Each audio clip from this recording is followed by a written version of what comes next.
नमस्कार. आज आपण सर्वांनाच आवडणारी अशी सर्वांची साऊथ इंडियन डिश बनवणार आहे, ती म्हणजे इडली. इडली फुलत नाही, पीठ चांगलं फर्मेट होत नाही, इडली कच्ची राहते, मध्ये पीठ राहतं. अशा बऱ्याच जणांच्या समस्या असतील तर हलकी फुलकी कापसासारखी मऊ लुसलुशीत इडली कशी बनवायची यासाठी काही खास टीप मी सांगणार आहे, तर व्हिडिओ शेवटपर्यंत बघा. स्टार्ट करू. इथे मी एका वाटीच्या मापाने 3 वाट्या तांदूळ घेतलेले आहे, मोठ्या भांड्यात घ्यायचे. आणि त्याच वाटीने 1 वाटी उडदाची डाळ घेतलेली आहे. तांदूळ आणि उडदाची डाळ दोन्ही पण 2 ते 3 टाईम चांगली पाण्याने स्वच्छ धुवून घ्यायची. आणि त्यानंतर तांदळात आणि उडदाच्या डाळीत चांगलं वरती पाणी राहील इतपत 1 ते 1.5 तांब्या पाणी घालून घेते मी इथे मी सालीची उडदाची डाळ घेतलेली आहे. तुम्ही बिना सालीची डाळ घेतली तरी चालेल. आणि 8-9 तास भिजल्यानंतर हे साल चांगलं असं निघून जातं डाळीमधले. आणि आपण हे आता प्लेट ठेवून 8 तास किंवा पूर्ण रात्रभर भिजून घेऊ. इथे दुसऱ्या दिवशी तुम्ही बघू शकता छान असे तांदूळ आणि डाळ भिजले गेले आहे. आपण त्यातलं पाणी काढून घेऊ. आणि खास टीप म्हणजे इडली करताना ज्या वाटीने आपण तांदूळ डाळ घेतली त्याच वाटीने मी इथे 1 वाटी पोहे घेतलेले आहे. पोहे आपण 2 मिनटं पाणी टाकून भिजवून घेऊ. पुन्हा त्यातलं पाणी काढून घेऊ पोहे भिजल्यानंतर एक्स्ट्राचं. आणि सर्व आपण एकत्र करणार आहे, डाळ, तांदूळ आणि पोहे.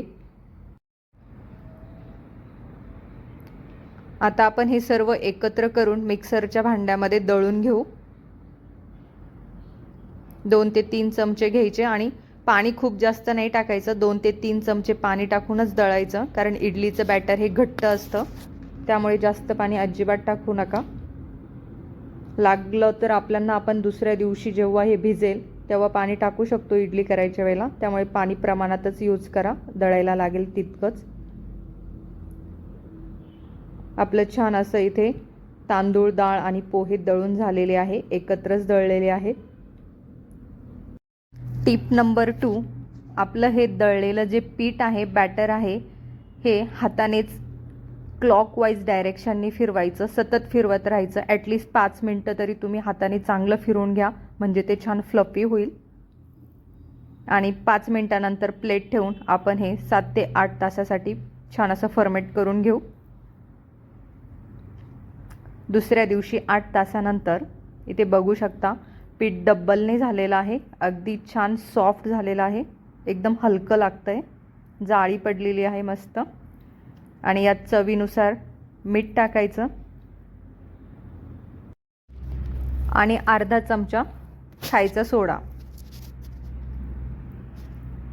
मीठ आणि सोडा टाकल्यानंतर याच्यावरती फक्त आपण अर्धा ते 1 चमचा पाणी टाकून घेणार आहे, कारण इडलीचं पीठ हे घट्टच असतं. थोडंसं पाणी टाकायचं आणि पुन्हा एकदा चमच्याने आपण मिक्स करून घेऊ, म्हणजे जे पीठ हलकं आहे ते अजून जास्त हलकं होईल, अजून छान फ्लफी बनेल. आणि त्यामुळे आपली इडली पण अगदी सॉफ्ट बनते. त्यामुळे मिक्स करायची चांगली मेहनत घ्यायची. 1-2 मिनटं चांगलं आपण मिक्स करून घेऊ.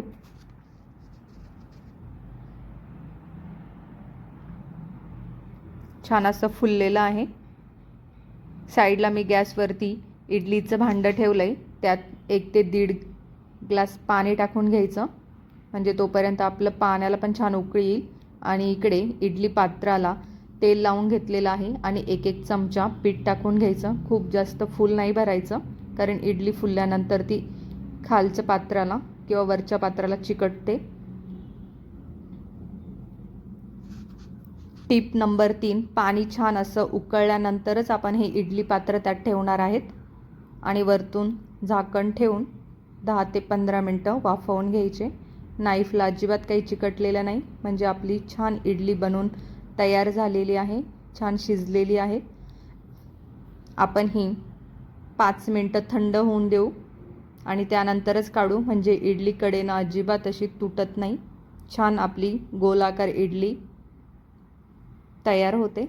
इथे बघू शकता तुम्ही, अगदी छान आणि सॉफ्ट झालेली आहे.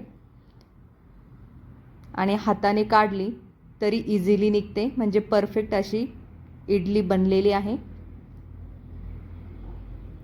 आणि इडलीला जाळी पण अगदी छान पडलेली आहे.